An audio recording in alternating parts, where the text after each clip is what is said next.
Hello students, कैसे हैं आप सभी लोग। सीखेंगे ज़रूर चैनल पर आप सभी का स्वागत है।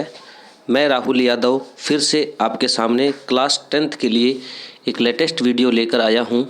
अगर आप हमारे चैनल पर पहली बार हैं तो कृपया चैनल को सब्सक्राइब कर लीजिए, क्योंकि हमारे इस चैनल पर आपको अपडेट डेली की वीडियोस प्राप्त होती रहती है।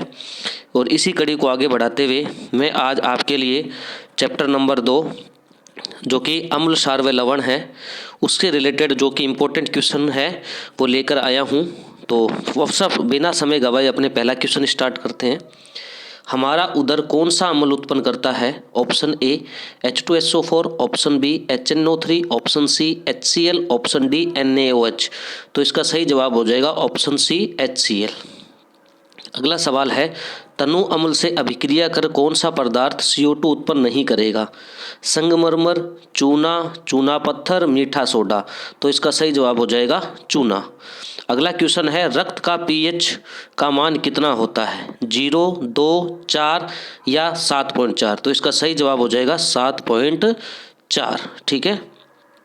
अगले क्वेश्चन की अगर अपने बात करते हैं, यदि कोई विलयन लाल लिटमस को नीला कर देता है तो उसका pH संबतः क्या होगा? Option A 1, option B 4, option C 5, option D 10। तो इसका सही जवाब हो जाएगा ऑप्शन डी 10।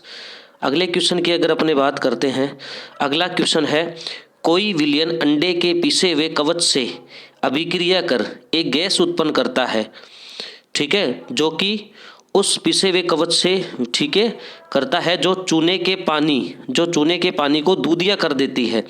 यह विलयन क्या होगा? Option A NaCl, option B HCl, option C LiCl, option D KCl। तो इसका सही जवाब हो जाएगा ऑप्शन बी HCl। अगला क्वेश्चन जो है वो है हमारा क्वेश्चन नंबर 6। क्वेश्चन नंबर 6 जो है वो है हमारा, अम्लों का लिटमस पर क्या प्रभाव पड़ता है? तो याद रखना, अम्ल नीले लिटमस को लाल कर देते हैं। लिटमस किससे प्राप्त किया जाता है? तो याद रखना, लिटमस जो है वो थैलोफाइटा समूह के लिचेन पौधे से प्राप्त किया जाता है। गंधीय सूचकों के 3 उदाहरण लिखिए। तो याद रखना, गंधीय सूचकों के प्याज, लौंग का तेल व वेनिला, ये तीनों ही गंधीय सूचकों के उदाहरण हैं। अगला क्वेश्चन है, अधात्विक ऑक्साइड किस प्रकृति के होते हैं? तो याद रखना, अधात्विक ऑक्साइड अम्लीय प्रकृति के होते हैं। दो संश्लेषित सूचकों के नाम लिखो। तो याद रखना, मैथिल ऑरेनेज व फिनालेफ्थनिल जो हैं 2 संश्लेषित सूचक हैं। अगला क्वेश्चन है आपका, मुंह में दांतों का क्षय कब प्रारंभ होता है? तो याद रखना, pH का मान जब मुंह के अंदर 5.5 से कम होने पर दांतों का क्षय प्रारंभ हो जाता है। बेकिंग पाउडर किसे कहते हैं? तो खाने का सोडा, उसे ही बेकिंग पाउडर कहते हैं। खाने का सोडा या बेकिंग सोडा व टार्टरिक अम्ल के मिश्रण को बेकिंग पाउडर कहा जाता है। धात्विक ऑक्साइड की प्रकृति कैसी होती है? तो याद रखना, धात्विक ऑक्साइड की प्रकृति क्षारीय होती है। पेयजल को जीवाणु रहित बनाने के लिए किसका उपयोग किया जाता है? तो याद रखना, विरंजक चूर्ण यानी CaOCl2, कैल्शियम ऑक्साइड क्लोराइड, ये जो विरंजक चूर्ण है इसका उपयोग पेयजल को जीवाणु रहित यानी पानी के शुद्धिकरण में किया जाता है। अगला क्वेश्चन जो है अगर अपने बात करें, नेटल के डंक में उपस्थित अम्ल का नाम बताइए। तो याद रखना, नेटल के डंक में मेथोनोइक अम्ल उपस्थित होता है। नेटल डंक से उत्पन्न जलन का इलाज किससे किया जाता है? तो याद रखना, डाक पौधे की पत्ती से नेटल डंक से उत्पन्न जलन का इलाज किया जाता है। अगला क्वेश्चन है, मिलान करना है हमें कि भाई किसके अंदर कौन सा अम्ल पाया जाता है। तो याद रखना, जैसे नींबू के आगे दिया हुआ है लैक्टिक, सिरका के आगे दिया हुआ है ऑक्जेलिक, टमाटर के आगे दिया हुआ है एसिटिक और दही के आगे दिया है सिट्रिक। तो याद रखना, जो जितने भी खट्टे फल होते हैं, ठीक है, जैसे नींबू खट्टा फल है, तो जितने भी खट्टे फल होते हैं वो सिट्रिक अम्ल में होते हैं। अगर आपको इसकी ट्रिक देखनी है तो मेरे चैनल पर जितने भी अम्ल हैं उनकी ट्रिक डाली हुई है। आप मेरे चैनल, इसी चैनल पे, अपने चैनल पर जाकर आप उसकी ट्रिक को देख लें तो आपको सारे किस्से में कौन सा अम्ल पाया जाता है उसकी आपको पता लग जाएगा। अपने ही इस चैनल पर वीडियो है, वीडियो का नाम बता देता हूँ, अम्ल, कार्बनिक अम्ल नाम से वीडियो है, आप देख लीजिए जी जाके उसको। और अगर आपको नहीं तो आप इधर मैं बता देता हूँ, जितने भी खट्टे फल होते हैं, जैसे कोई बच्चा साइकिल लेके जा रहा है, उसके साइकिल पे खट्टे फल की थैली टंगी हुई है, तो याद रखना खट्टे फल किसमें है, साइकिल पे, तो साइकिल से याद रखना सिट्रिक। ठीक है, दूध में या दही में कौन सा पाया जाता है, तो याद रखना दूध या दही में पाया जाता है लैक्टिक अम्ल। तो देखो ए का 4 नंबर और दे का 1 नंबर, ए का 4 नंबर, दे का 1 नंबर, तो ये आपका सही जवाब हो जाएगा। मिलान करना है, इसमें बताना है कौन सा किसका सूत्र है।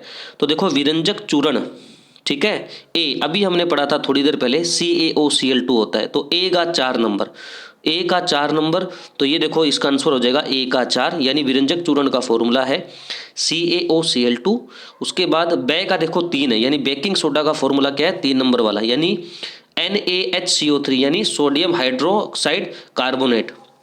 और उसके बाद धोने का सोडा, से का कौन सा है, दूसरा, यानी सोडियम कार्बोनेट, ठीक है, H2O। उसके बाद दे का 1 प्लास्टर ऑफ पेरिस, यानी कैल्शियम सल्फाइड 1,2H2O। ठीक है, आपको पता है 1/2 H2 बन जाता है और 2 होता है तो जिप्सम हो जाता है।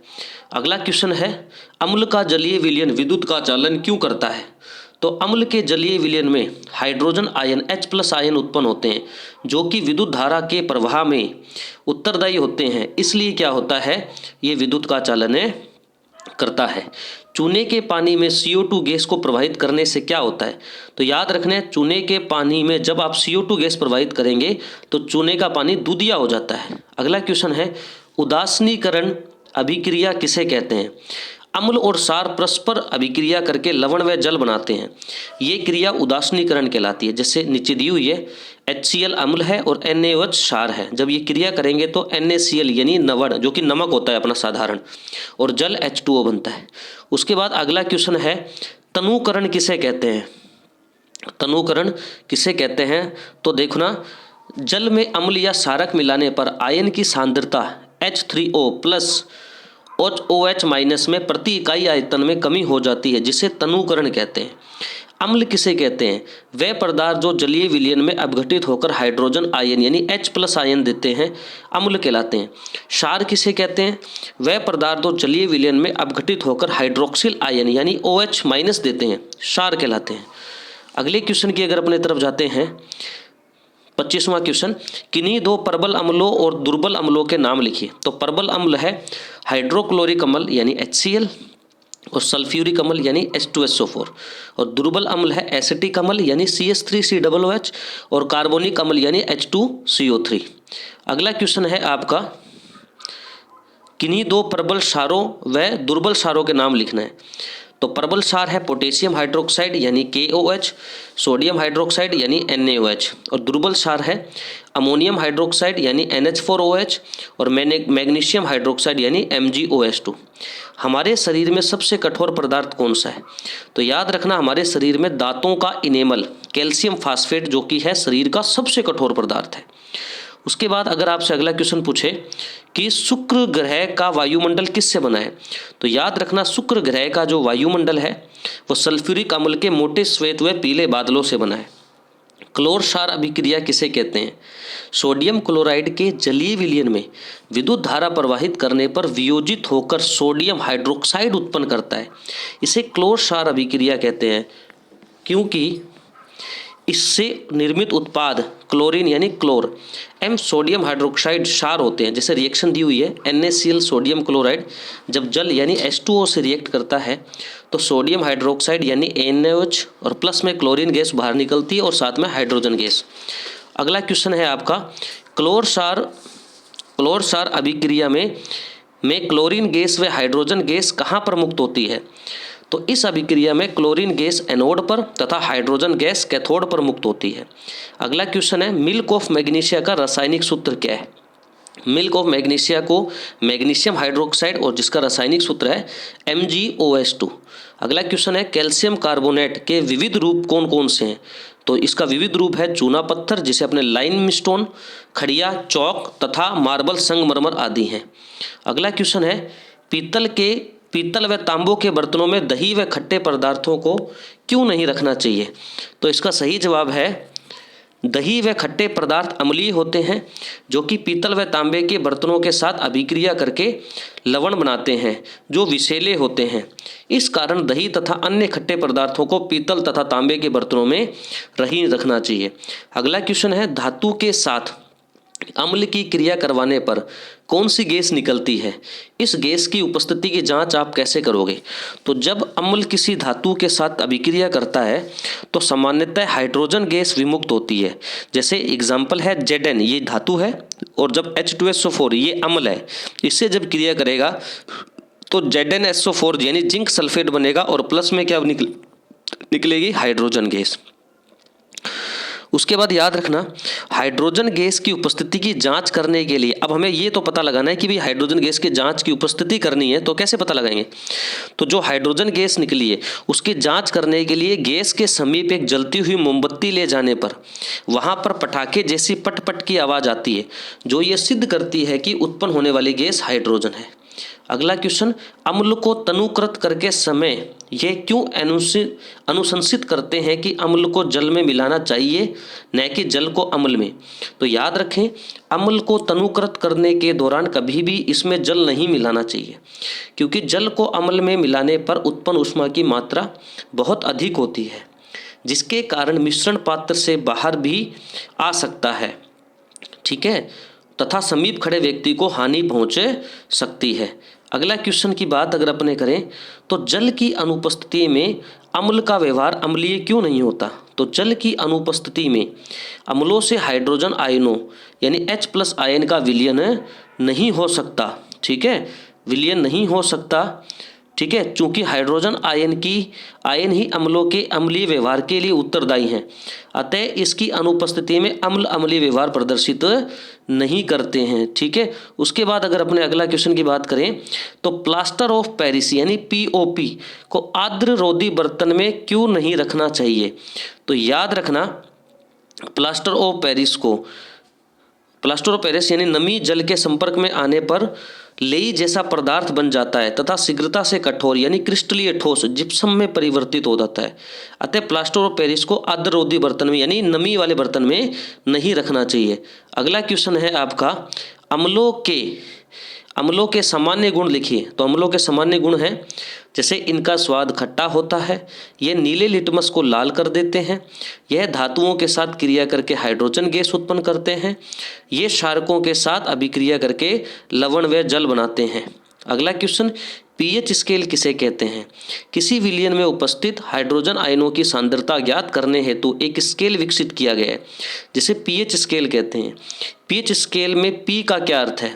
pH स्केल में P एक जर्मन शब्द पुशांस यानी पोटेंस से बना है, जिसका अर्थ शक्ति है। pH स्केल का चित्र बनाइए। तो देखो ये pH स्केल का चित्र है, आप देख सकते हो 7 से कम जो है H+ आयन की सांद्रता है, जो अम्लीय प्रकृति को करता है, यानी 7 से कम की तरफ अगर आप जाओगे 7, 6, 5, 4, 3, जितना 7 से कम होता जाएगा तो अम्लीय प्रकृति बढ़ेगी, और 7 से जितना ज़्यादा बढ़ता जाएगा अंक तो क्षारीय प्रकृति, ठीक है। 7 जो होता है वो उदासीन होता है, यानी ना तो वो अम्लीय होता है ना ही क्षारीय। 7 से ज़्यादा जाने पर अगर pH का मान 7 से ज़्यादा जाता है तो उसकी क्षारीय प्रकृति बढ़ती है किसी भी चीज़ की, और अगर 7 से कम होता है तो अम्लीय प्रकृति। अगला क्वेश्चन है आपका, पकौड़ों को स्वादिष्ट व खस्ता बनाने के लिए किसका उपयोग किया जाता है? तो याद रखना, पकौड़ों को स्वादिष्ट व खस्ता बनाने के लिए बेकिंग सोडा यानी सोडियम हाइड्रोजन कार्बोनेट, जिसका रासायनिक सूत्र है NaHCO3। अगला क्वेश्चन है आपके पास, बेकिंग सोडा का रासायनिक नाम व सूत्र बनाने की विधि व कोई 2 उपयोग लिखें।